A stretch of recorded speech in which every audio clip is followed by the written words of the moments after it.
Do you want to learn how to add GIF on BlueSky Social? In this video, I'm going to help solve that problem. So first, head over to BlueSky app or website. If you're visiting it via an app, click on this bottom right, this icon, click on this, and then you can add a GIF on this third button, this GIF icon.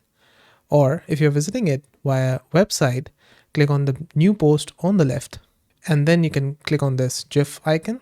And now you can add a GIF from here from tenor. For example, I add this one, the second one.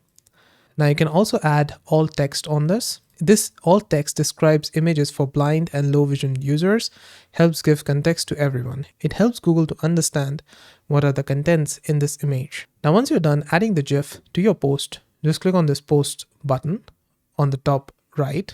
And if I go to my profile, I will see that this GIF has been posted to my profile post section. There's also another way to add GIFs on BlueSky. For example, I can go to deck.blue. This is an alternative to Twitter Deck, which was for Twitter, but this is made by one person as deck.blue. It's for BlueSky Social. Inside this, you can log in with an app password.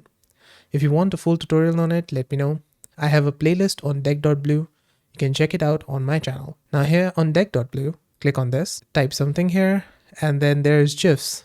You can add GIFs from tenor, or you can also add GIFs from Jiffy from here, like this. And that's it. This is how to add GIFs on BlueSky Social. Did this video help solve your problem? Let me know with a like and comment.